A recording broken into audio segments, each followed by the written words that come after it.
Mes chers compatriotes, chers frères et sœurs d'Afrique et de la diaspora, très chers panafricanistes, c'est avec une immense joie que je m'adresse à vous en ce jeudi 21 août 2025, un jour qui restera gravé dans notre mémoire collective. Car ce jour n'est pas ordinaire. Il marque une avancée décisive dans notre marche irréversible vers la dignité et la souveraineté. Vous vous souvenez, il y a quelques mois, notre sœur, notre camarade de lutte pour l'émancipation du continent, Nathalie Yamb, fut injustement frappée par des sanctions arbitraires de l'Union européenne. Gel de ses avoirs, interdiction de séjour, de transit et même de simple survol de leur espace aérien. L'injustice avait parlé, croyant museler une voie libre. Mais aujourd'hui, l'Afrique répond. Oui, aujourd'hui, notre pays répond. Le Niger répond. Après Kémy Séba, c'est Nathalie Yamb qui reçoit non seulement un passeport diplomatique de la République du Niger, mais également le titre de conseillère spéciale du président de la République, chef de l'État, son Excellence, le général d'armée Abdrahmane Tchiani. C'est plus qu'un geste symbolique. C'est une réponse claire, courageuse, mais surtout digne.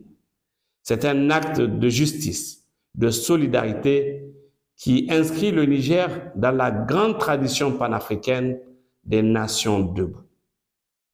Et à ceux qui ne le savent pas, ou à ceux qui fronderont de l'ignorer pour manipuler l'opinion, permettez-moi de rappeler une vérité historique. Ce geste n'est pas nouveau. Il s'inscrit dans une longue tradition africaine et universelle de solidarité envers les combattants de la liberté. Notre compatriote, Djibo Bakary, figure de la lutte anticoloniale, avait bénéficié de 2 passeports diplomatiques pendant sa lutte.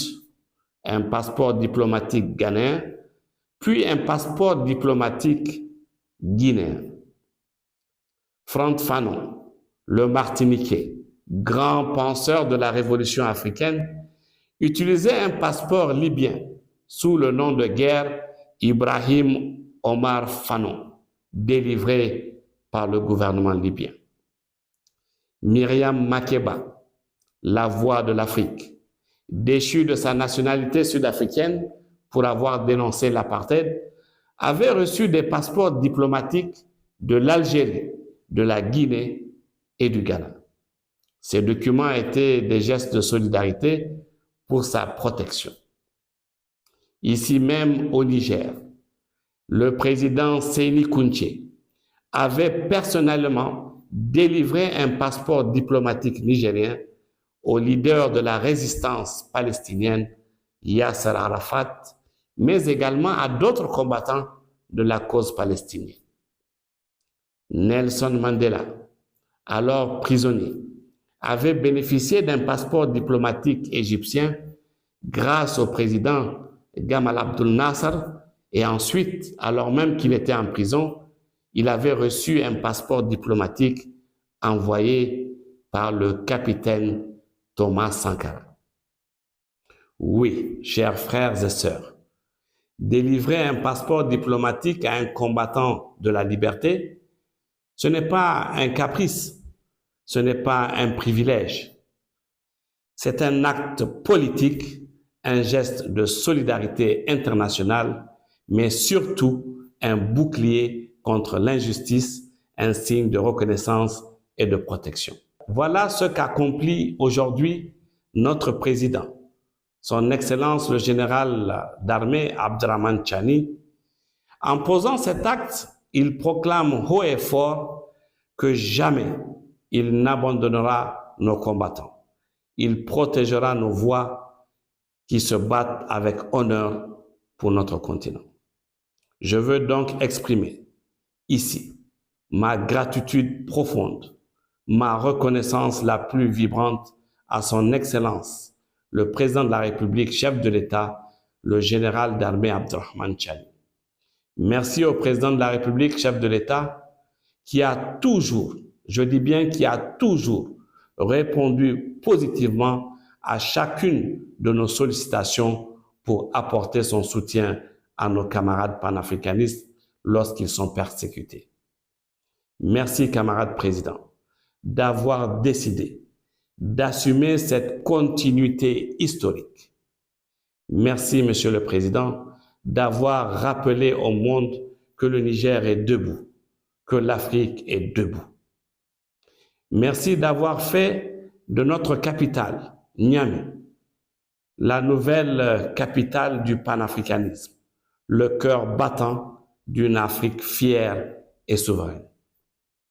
Je tiens également à exprimer ma gratitude envers les membres du Conseil national pour la sauvegarde de la patrie, ainsi qu'au Premier ministre pour leur disponibilité.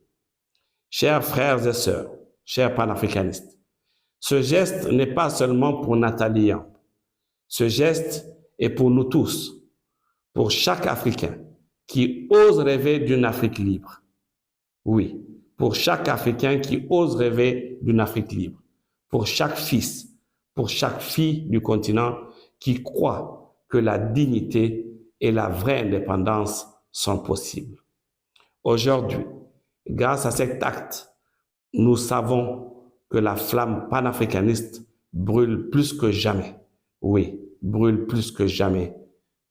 Vive le Niger, vive la Confédération des États du Sahel, vive l'Afrique libre et souveraine. Force et honneur à tous les Africains et Afro-descendants qui se battent jour et nuit pour la dignité et la liberté de notre continent. L'Afrique libre ou la mort, nous vaincrons.